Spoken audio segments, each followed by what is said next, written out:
Hello, everybody. Good evening, good morning, good afternoon. It's Wednesday, 5th of November, 2025. It's time for our spiritual light. And today we have the pleasure to receive our friend Julio Carvalho from New Jersey. And I think it's the first time Julio joined us here in the spiritual light. I hope we have more Isso é of his espírito time with us. elevado, seu. Yeah. Yeah. To So join us. today's topic it is afterlife, memory and communication. Honor those who have passed. So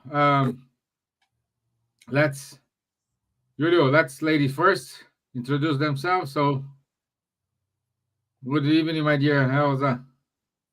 Good evening, Stevan. Good evening, Julio. It's a great pleasure to be with you here for your first time debut. And good evening, everyone that are watching us. Please write your question or write your comments or make your suggestion that everything will be fine, everything will be good. It's wonderful when you can interchange ideas, qualifying even more our spiritual light. Thank you so much. And you, Julio, welcome to the show. Good evening, everyone, and those who are responsible for spiritual light. Thank you so much for inviting me, and I hope that we can attend to your expectations. For sure, I bet we will. We will. So the others will join us along our discussion here today. So again, our topic it is afterlife, memory, communication, honoring those who have passed. Why we have choose this title today, this topic today? Because in many cultures, November begins with a sacred moment. For example, in Mexico, we have Los Dia de los Muertos. In Brazil, we have almost the same thing. And remembering our departed loved ones. Spiritism brings a deep clarity and comfort to this process. Always affirming, always ensuring that life does not end at death. It is simple, a transformation, a trip. So today's panel reflects on how Spiritism teachings help us understand the afterlife, the conditions of discarnate spirits, and how we may continue to connect and support those who have returned to the spiritual life.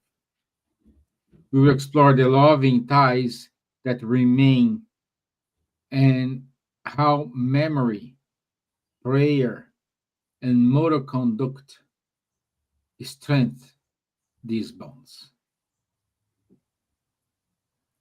So, this is the introduction for our topic today. As Elsa already said, please, if you have any comments, if you have any questions, please put it in our comment box. We can read it here. We have our question here, but it's just to give a kind of direction. But when we have a questions from you, we stop everything to answer your question. Okay? So let's start with Julio. My friend, what happens to the spirit immediately after death? Well, Stephen, that solely depends on how that individual has lived his or her life.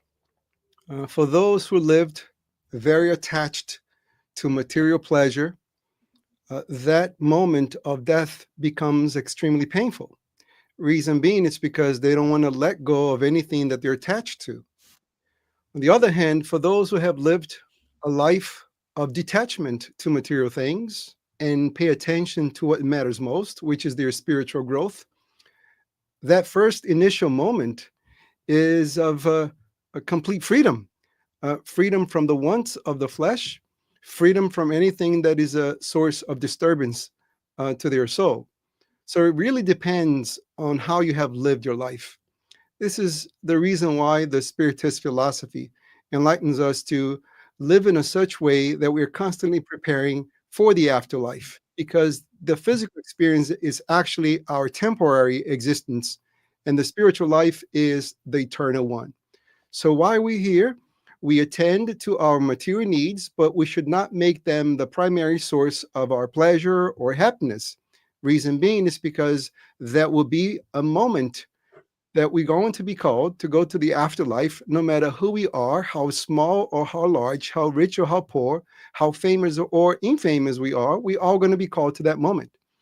And how we experience that moment solely depends on how we have lived that physical existence.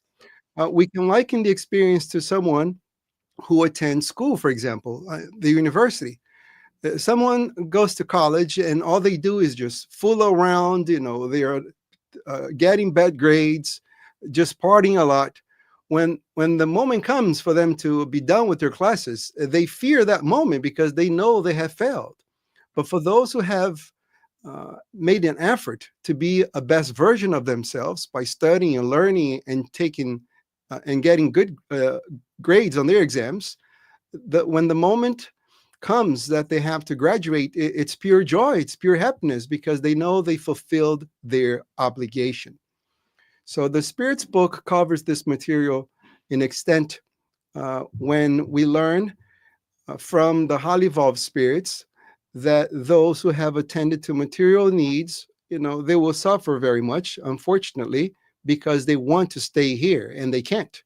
And those who have lived their physical life as if they were already ahead of themselves in their spiritual plane by their desires, by their needs, and most importantly, by being a better version of themselves, that moment is of pure joy. Okay, okay. And but at the same time, we need to think it's something new. Let's put it in quotes for us. We just don't remember, but we gradually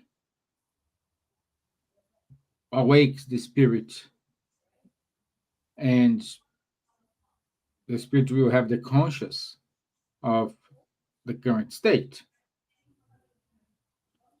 So, my dear Elsa, how this how this conscious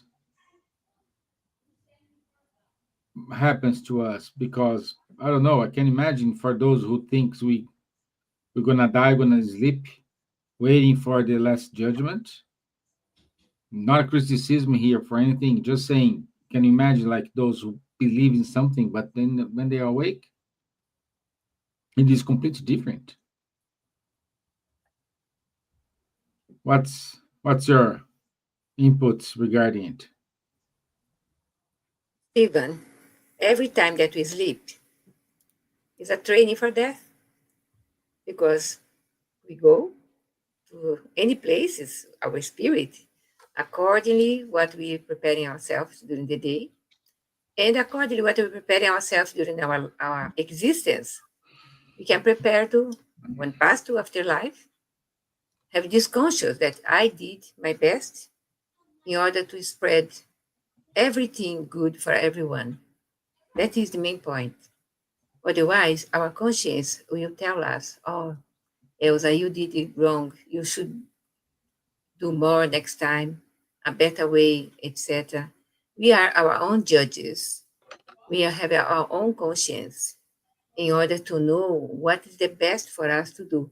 Because God is living in our conscience, full of the laws of the nature, everything, the divinity. We have it here in this tiny, tiny brain that we have that's not located the conscience in the brain, but it's the area of the perispirit.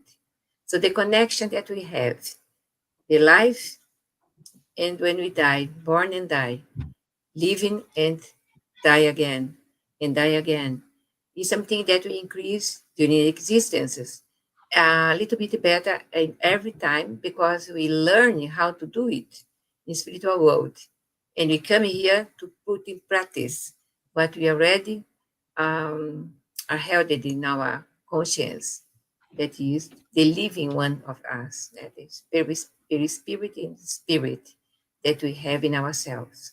We are composed of many layers, but the ones that Kardec truly and beautifully explained for everyone is the body, spirit, and perispirit. So according to Spiritism, we never die. We only change bodies. We only change time to time, come and go. Is the same road that everyone can go and can come, no matter rich, poor, different colors, technical, ethical lives. Everybody go to the same place, same way, not the same place. Because the ones go with the better places already have the knowledge of how things happen, and the others to the lower places. But all of them are learning how to proceed next time, next existence. That we are here to learn, we are here to put in practice. But we will see when we die, we pass on after life. Our memory is still living, and we catch everything that we did in this existence, or the previous one, and there to be a big cake full of ingredients that we have to process, take our best taste that we can in order to come back in the next or future existence, reincarnation, that is a composing our life. Life is eternal. We are immortal beings. God created us to be happy, to evolve, to be a good spirit one day, that we are imperfect now. But for sure, everyone we will. Yeah, that's the only certainty we have, no? That's the only thing we know it's gonna happen.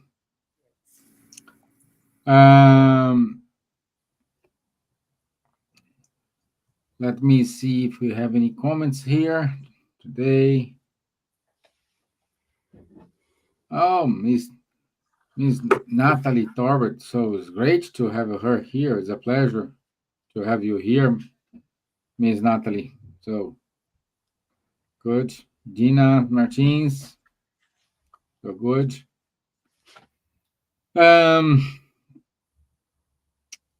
And how and how I think the question is, how does the Spiritism explains the persistence of bonds between both worlds? And I like to kick off this discussion saying these bonds are never untied, because the question I ask you is, if someone who passed away, I believe you will still love that person, a, a husband, a wife, a daughter, a friend.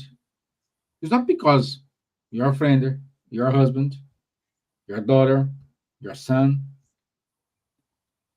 passed away, you didn't delete that person from your mind and you don't love this person anymore. Since you don't love this person, since you you cannot stop loving that person even though he's not here, the same thing applies for those who are in the other side. It's not because they are not anymore incarnated, they stop loving you.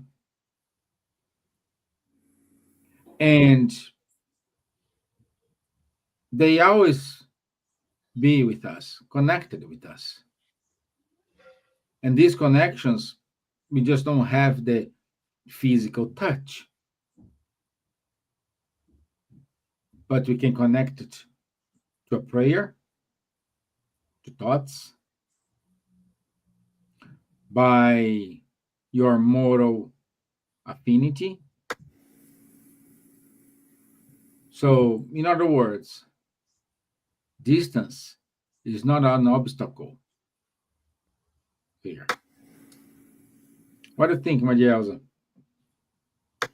I see this question or this thought in two ways, Stephen, actually, because we can say we bond with our kids here now, that some kids are very nasty for the parents, and parents says, oh, I did wrong with these spirits that are my kids now. Perhaps I killed them, or I robbed them, or I did bad behavior towards them.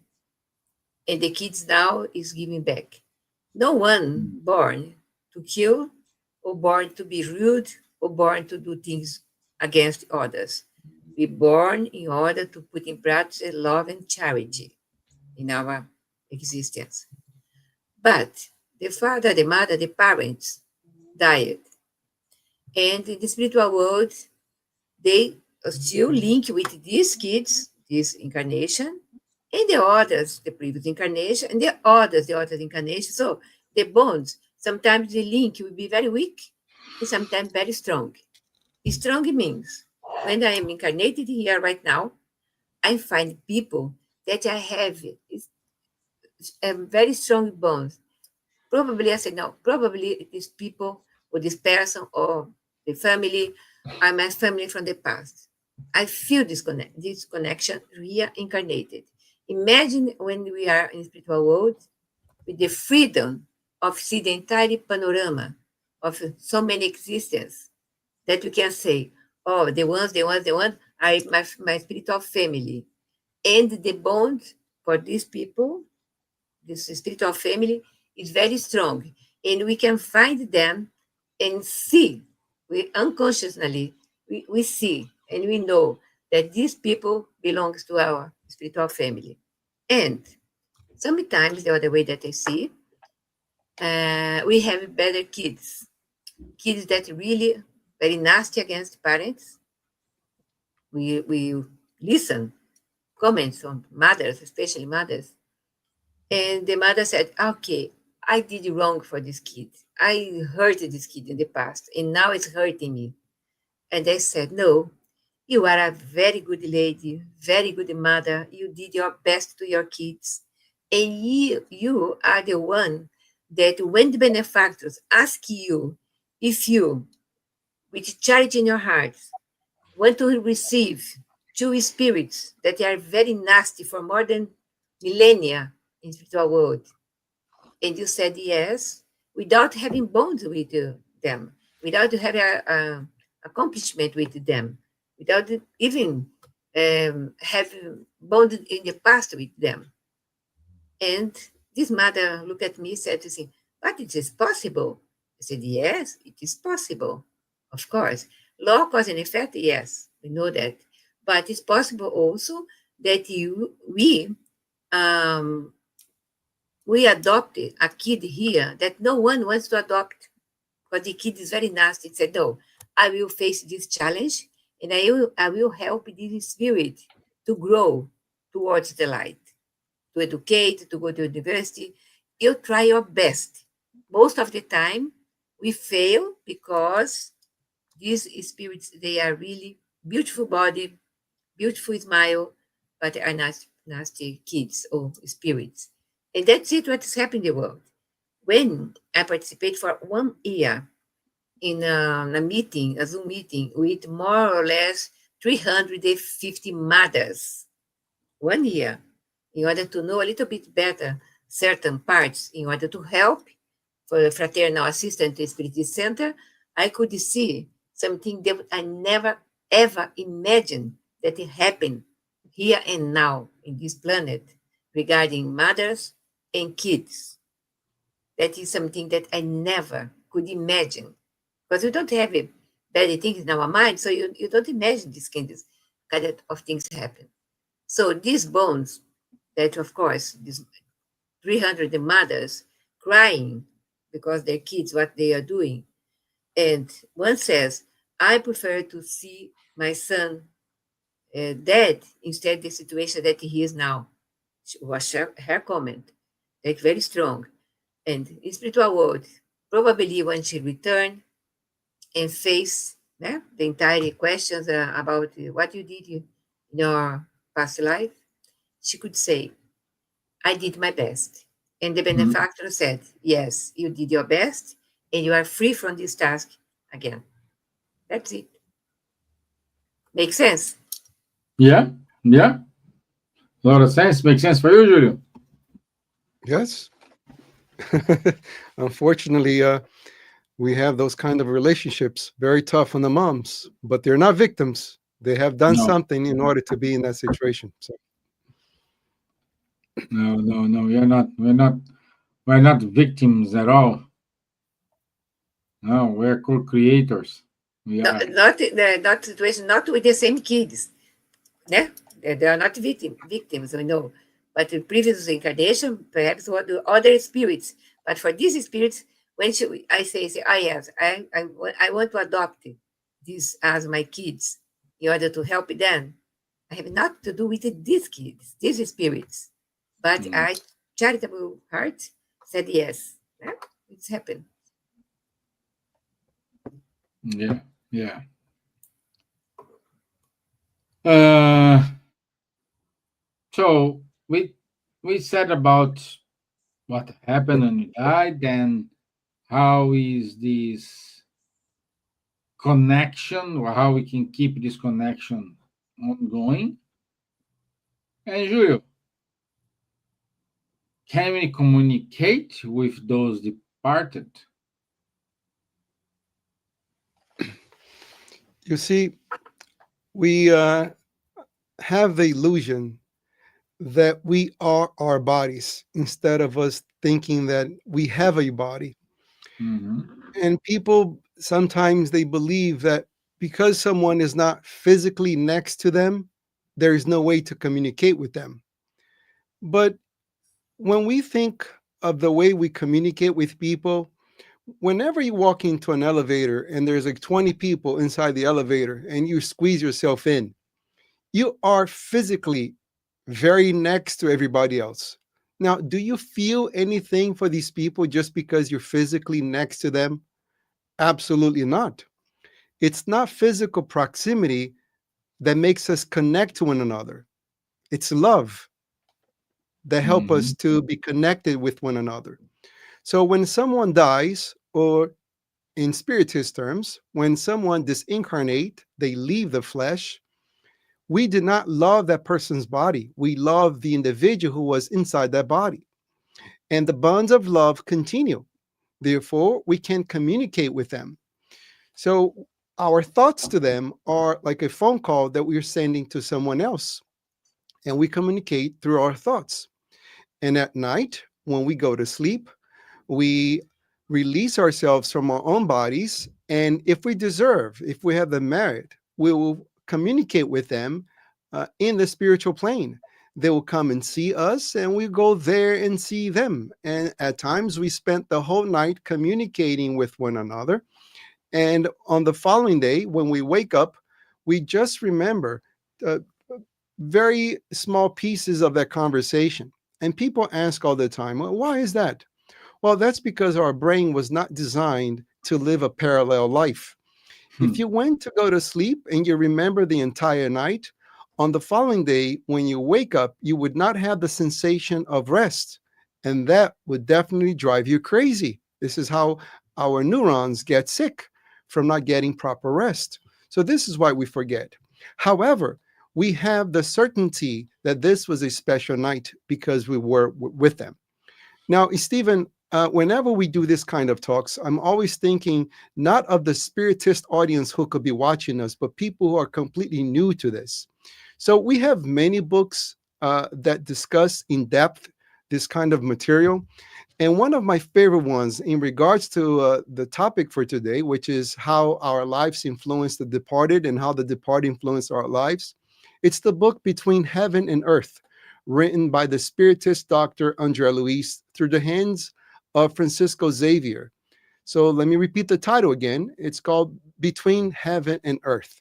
So in this book, you have those scenarios of people who disincarnated, they die, and they come and meet with those who are left behind in the flesh. And so on the following day, when the person who is in the flesh, the person who is quote unquote alive, wake up, they don't fully remember the conversation, but they do remember that they, were with that person. They remember the person smiling. They remember certain parts of the conversation that gives them the reassurance that that meeting took place. So you see, communications, Stephen, from the great beyond, it's really a difficult thing for the spirits to do. For those who know Francisco Xavier, Emmanuel used to tell him, when it's your opportunity to come here and then I will be there in the physical flesh, you will see how challenging it is to send communications from here, because the material flesh, it's such a big obstacle, not to mention our own doubts about if what is going on with us is true or not. So that definitely creates an impact on our ability to communicate with the spirits. So this is why communication with the spirits, it's very symbolic. I worked in the palliative care for 3 years, and these were individuals who received from their doctor 6 months of life. So whenever we got into the picture, we had a patient who had the certainty that they would die within 6 months. And then our job was to prepare that individual for the transition and also prepare the families for that. And so whenever the patient died and we were treating the family from the psychological point of view, how to deal with the separation, they would tell me that they had the weirdest dreams. This is how they explained, I had such a weird dream. I saw my mom walking the dog outside. That's what the dream was, and I could not understand the thing. Now, obviously, this person's mom was not walking the dog. This was her way to send a message, I'm doing okay, because I enjoy doing this sort of thing. So the communication is very symbolic. So that requires us to be open to the difficulty of communication from the great beyond.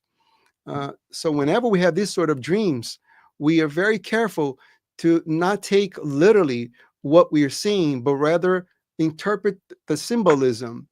People at times, they dream of car crashes or airplanes, that sort of thing, or breaking an arm, some sort of an accident.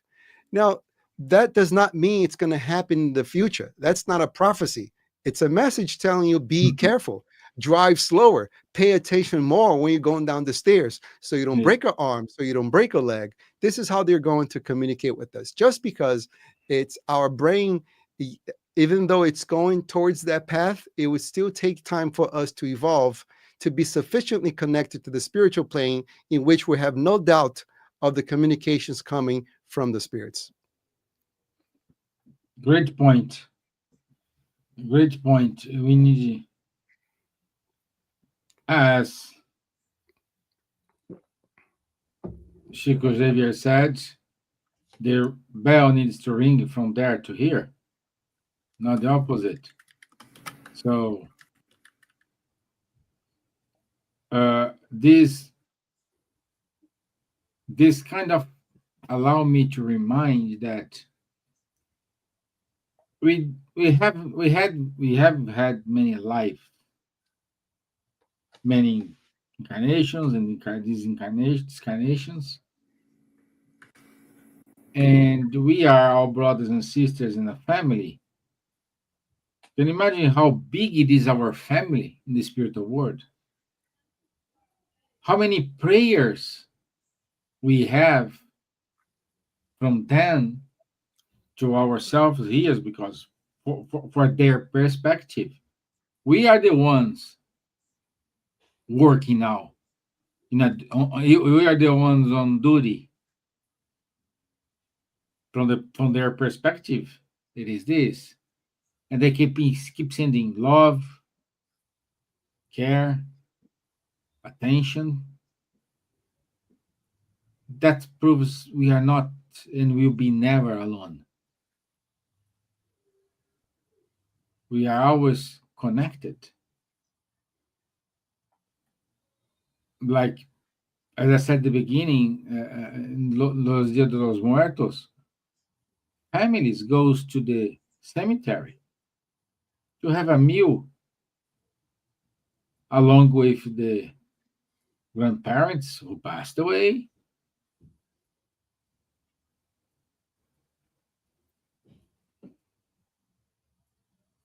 So many traditions. I bet that we do have more traditions, but I'm not aware of. And anyway, so let me see here. Do you have questions? Yeah, looks like we do have a question here. Stephen, before you read the question, you are referring to us having traditions to celebrate the dead. As a matter of fact, paleoanthropologists, these are scientists who study the evolution of the human beings here on Earth. And one of their ways to distinguish if we are primitive or more advanced species is if we are celebrating the dead. So Mm, the paleoanthropologists, they search if they can find cemeteries, literally, because if they do, that means our ancestors, they worship the dead. They buried, which means they found respect, which means we evolved from primitive beings to more evolved beings just because of the worshiping of the dead. That's how primitive that tradition is, because that's what partly what defines us as human beings. perfect. Perfect point. I love it. Dear Elsa, you're quiet. Listening and reading the big question here now. Yeah, we do So that, have this question. I think it's the respect and the dignity that we have towards our families, our beloved ones, our ancestors, towards ourselves. We do unto others what we want others do unto us. So I I myself, I don't be buried, I don't be cremated. It's another question that I prepare myself. I'm not to do this kind of things. But buried in cemeteries and graves and the beautiful graves that we have here in Walthamstow, I think the oldest cemetery that we have in north of London is really interesting. I'd like to walk there and see. Imagine the ones that are researching and the archaeologists and doing things and find this information. It bring to us that this understanding. I It's an honor to be worshipped and the honor to worship other Mhm. people that we'd like to send our prayers and they do really with dignity. Why? Why cremate and they put the ashes everywhere that they're not allowed to do? They have to do wisely. But it's something that we know that the person is still living, never die. But it's a ritual of passage that everyone should do in order really to accept that the beloved one departed. And the history show us, I don't know how it was the first cemetery founded in the archaeology times, but it's something that tell us that the man care Mhm. about other people when buried. But because otherwise the animals could eat our beloved one recently dead and they buried with stones or the kind of things. that you all the ways to bury people. It's nice to continuing to do that when it's possible now. But my vision now is different. Yeah. Hi, Charlie. Wow, Hey, nice to Charlie, we see you. missed you. You made it. Wow, great. You're on mute, my friend. We cannot listen to you. Sorry for the delay. I'm really sorry. No worries. So, Julio, we do have a question here from Estonia. I listen now about bound and spirits to adopt and about nasty kids. Yes, it's happened when parents have a problem relationships with children.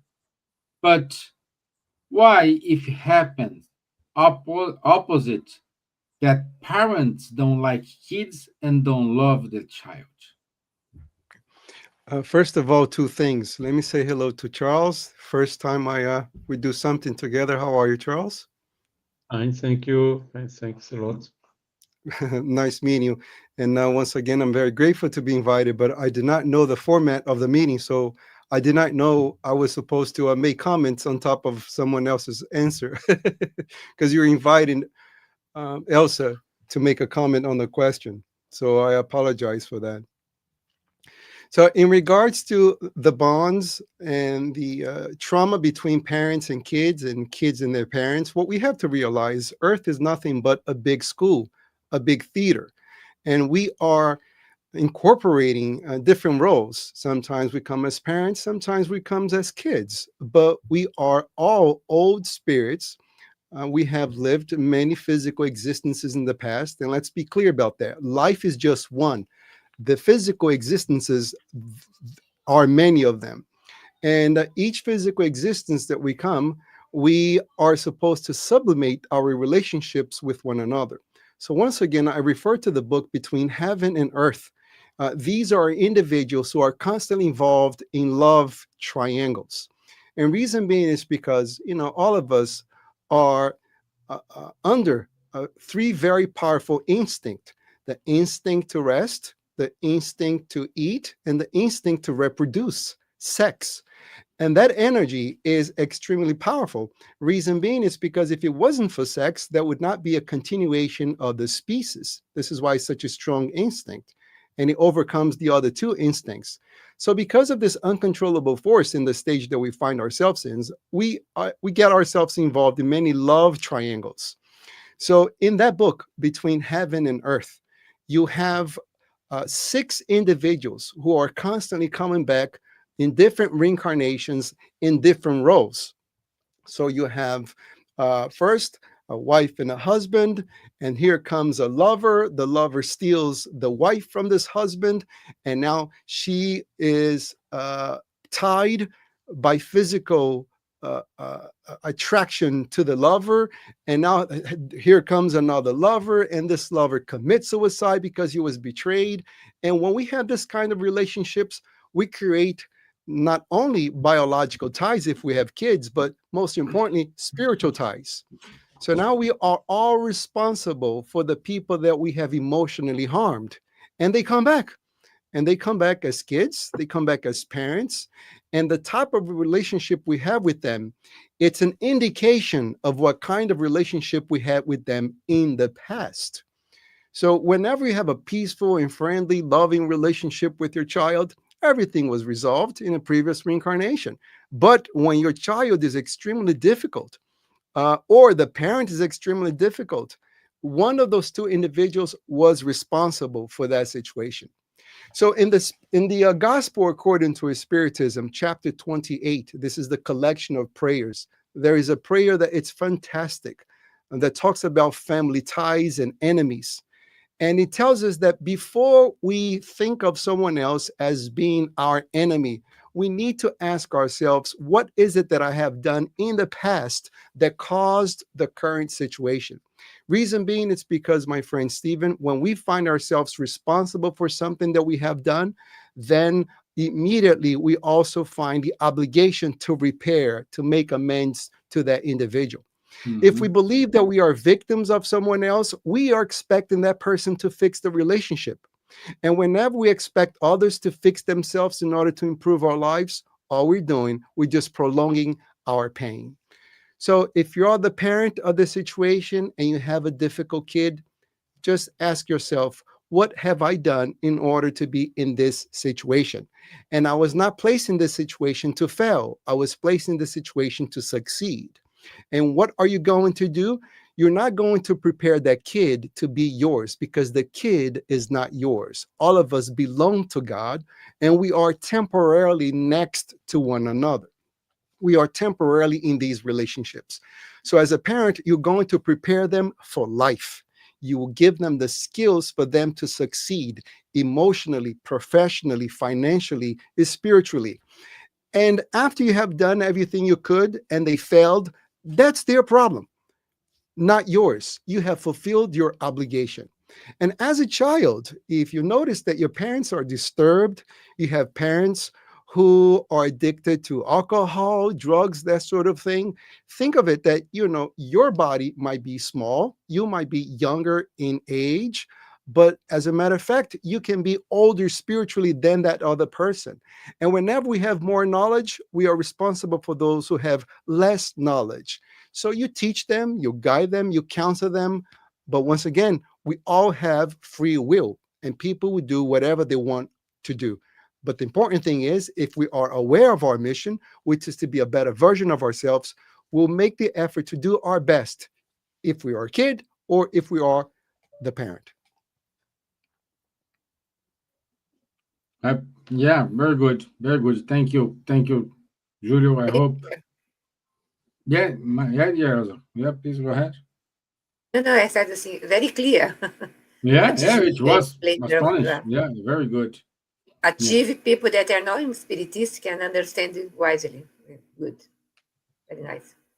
And what happens, Elsa, by not understanding Spiritism and they find themselves in a situation like this, they say, you know what, I don't want to deal with this kid, or I don't want to deal with this mom or this dad. And they postpone the opportunity to make amends. And whenever we postpone an opportunity to make amends, it's just like a credit card debt. The more time it takes you to pay, the larger the interest rate compounds to the original amount that you owe, and now you owe more. So if we are in the situation right now, it's in our advantage. It's on our best interest to make amends now and not later.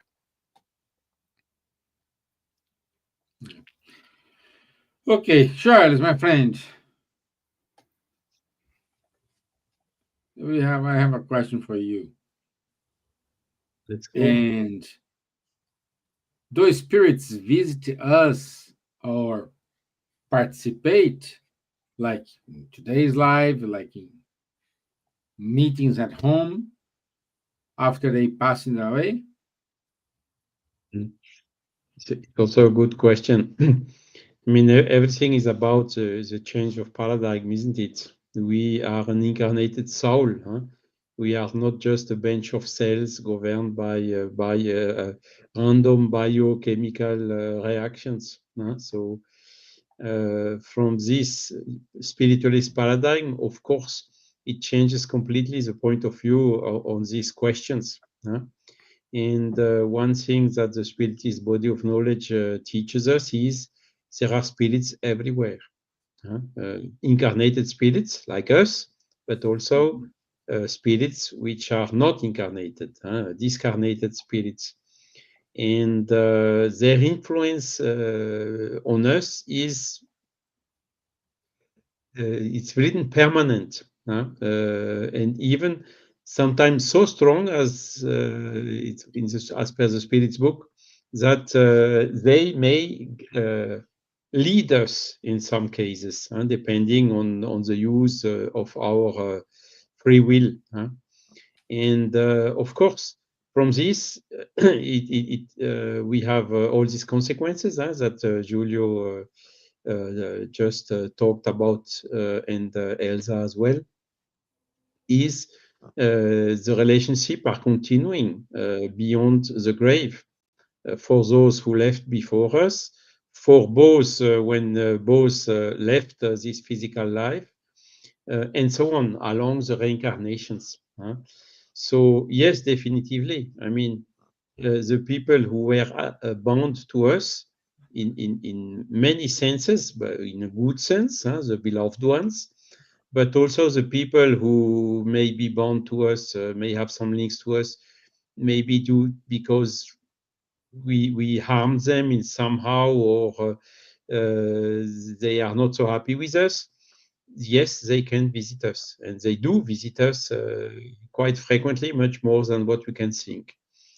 So this is a completely new way to see the things, compared with the materialist paradigm induced by the spiritist body of knowledge. So it's a kind of a continuity, and it's somehow the opposite. What we think is the essential life is the incarnated one becomes a secondary one seen from the spiritual life, because the essential life is in the spiritual world, and the incarnations is only temporary. All what is material here, the money, belongings, house, car, whatever, even our physical body, we don't take a single atom, a single penny with us the day we go back to the spiritual world. So this, of course, changes a lot the point of view, and Julia was very wise in explaining us that we have really to make all the efforts we can in order to reconciliate and to resolve the problems and to repair the harms we may have caused, and so on, as soon as possible, because we will not escape from them.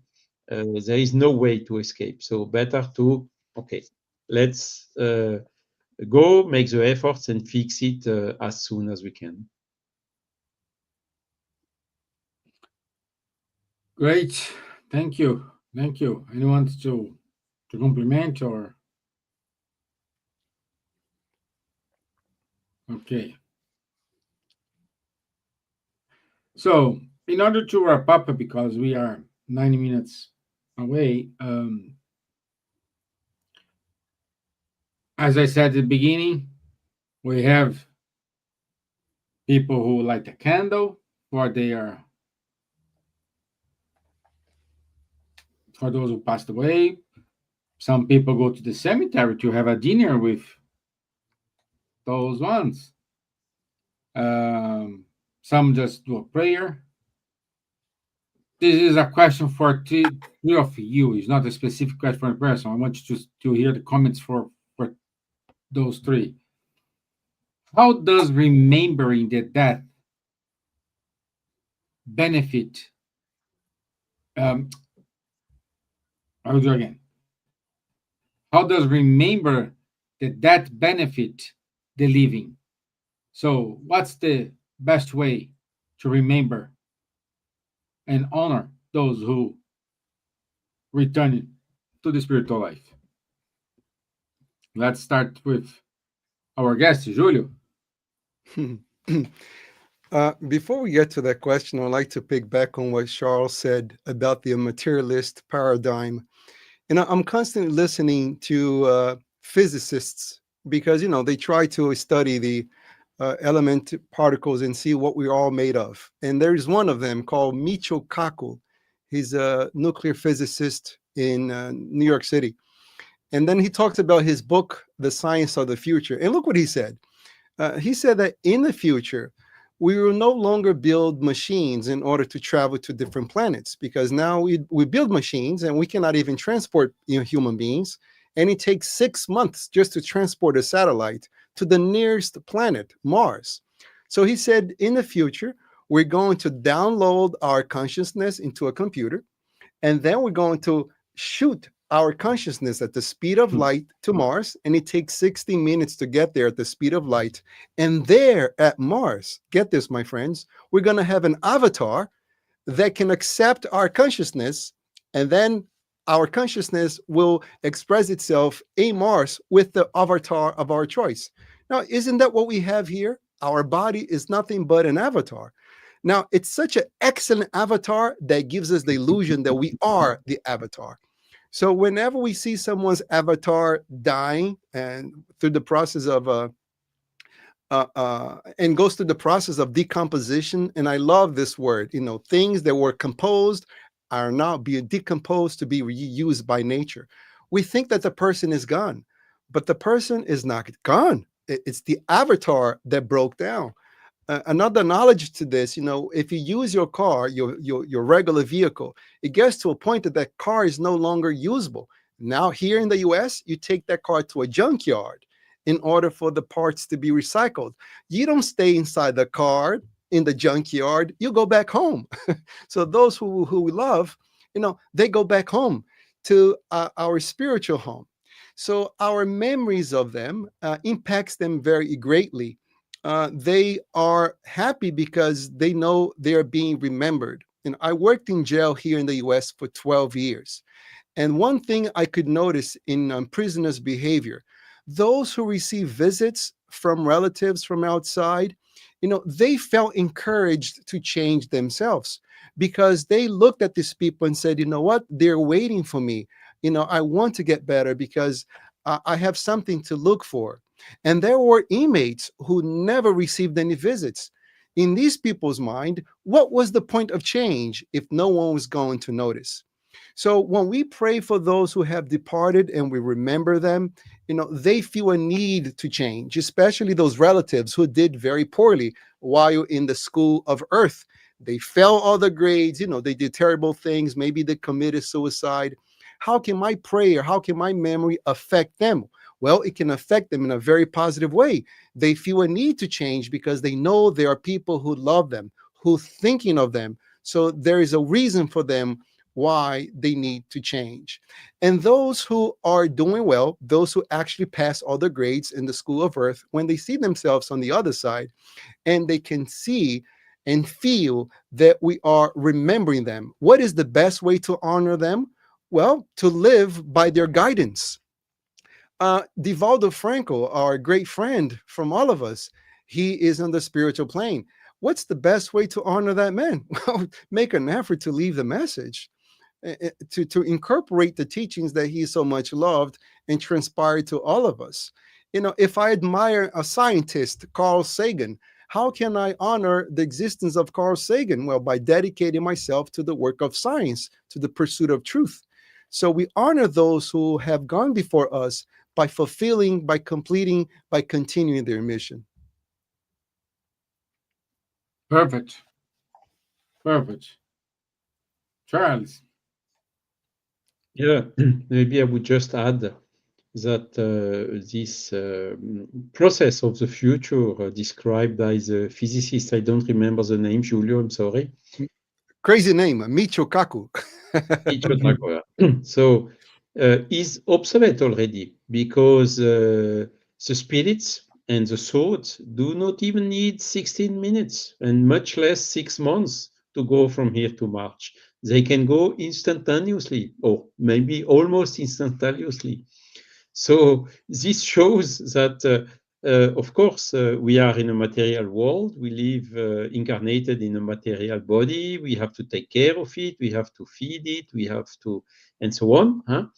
But in the spiritual world, these things are even much more advanced. And when we talk about the plurality of inhabited worlds and so on, it's not only the solar system, it goes much beyond. And things that even March is very difficult to reach. Imagine a different stellar system from the solar system. But for the spirits, it's just a jump. The speed of the thought, you are there.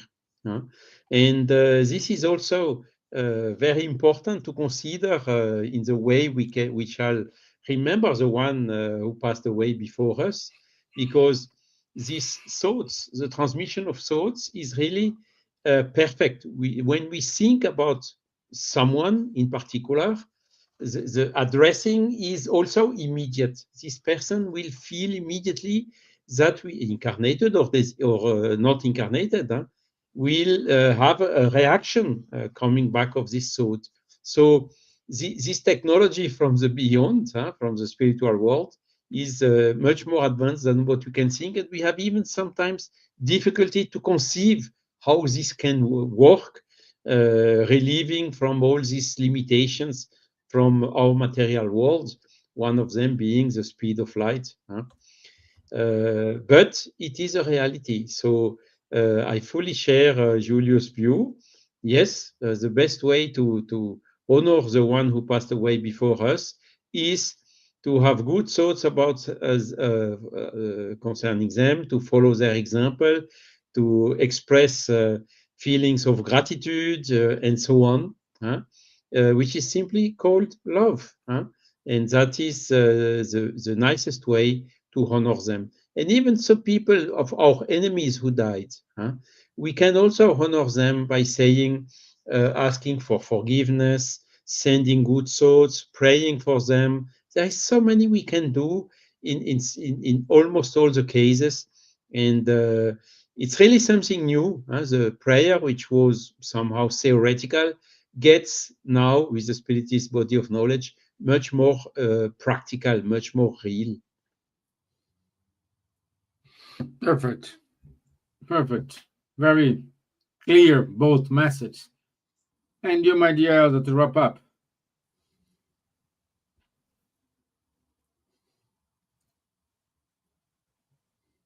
I said I agree with Julio and Charles, so we are in the same. Okay, Yeah. thank you. Yeah. That's it. Thank Yeah, you very, much. very good comments. Thank you, Julio. Thank you, Charles. So My pleasure. I don't see any other questions here. Comment, So right? Rita de Cassia here agrees with you, Julio. So good point. That's good. Yeah. Also, she made a comment here. Sometimes I dream with someone that has already died, but the meeting is very fast. Sometimes it takes a little longer. Well, my dear, yes, we do have these dreams. You can say is a true meeting, but when we are sleeping, we don't have conscious about time. No. You know, Oh, Stephen, I think that the Elsa and our friend Charles, we make an effort to be good communicators, but it's impossible to be a magician. And a magician is to cover all different aspects of the subject in 50 minutes. It's impossible. I mean, yeah. that's very common, not the exception, what Rita just mentioned, that she dreams about someone who passed away, but I mean, the person passed away, but she hasn't dreamed about the person. What happened? You know, the book Anosolar gives a very good description of why someone who died might not come right away to us. If you remember, Andre Luis spent 7 years in the Umbral after he went to Nosolar colony because he humbled himself enough to actually deserve the help, because before that, he only be a source of disturbance in Nosolar. He realized that he could work in order to merit a visit with his family, because the first thing that he wanted to do was to see his wife and his kids. And there's nothing more authentic about that. A father who wants to see his kids and a husband who wants to see his wife. But what happened to him? They denied his request. He got a big no. You're not going to go see anyone. So he dedicated himself to work, and he worked. After 5 years of working, so a total of almost 13 years after being the spiritual plane, he finally deserved the visit to see his wife. Now, the interesting part is when he went to see his wife, what was his reaction? His wife was remarried. When he met the other guy, he immediately became infuriated. And so at that moment, he became infuriated. And I love this part because the director made a great scene in order to describe what was going on with him emotionally. Because when he was enraged with jealousy that his wife was with someone else, he found himself in the umbral again. And he realized, oh my God, these are the emotions that gets me to hell. This is very powerful. These are the emotions that gets me to hell. So he immediately realized that he couldn't feel all this jealousy and enraged because his wife was with another man. So then he composed himself, he calmed himself down, and then instead of being enraged, he actually went back to his wife's house. And the current husband was actually sick, so he gave him the passes. He magnetized the water, and then when he went back to Nosolar, he was received no longer as a patient of Nosolar, but as a citizen of Nosolar. And why is that? Well, that's because he was able to overcome himself. That is the real triumph, not overcoming other people, but overcoming himself.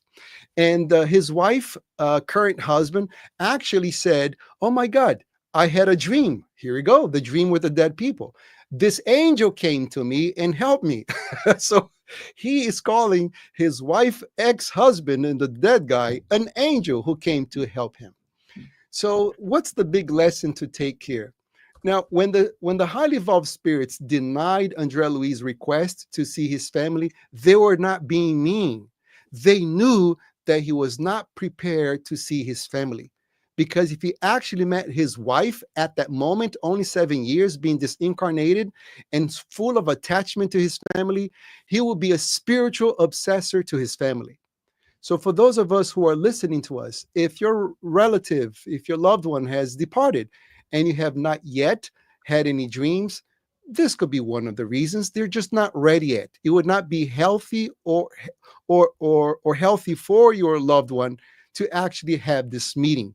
But still, we can send our vibrations of love for them to get better as soon as possible.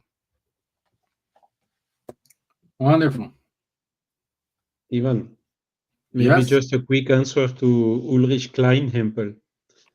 He's asking whether telepathy or transmission of thought goes at speed of light. No, it goes much quicker than speed of light. It is instantaneous, and that is exactly the point.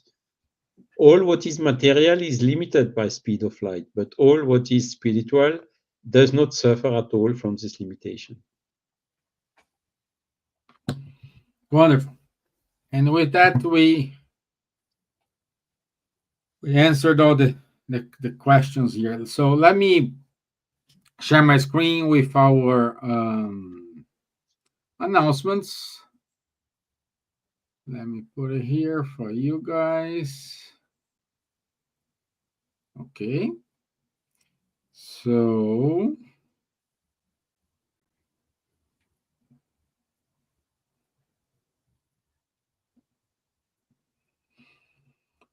okay, so next week we will have our friend Marcia Trajano with us, and the topic is mourning, grief, and hope, healing through spirit's consolation.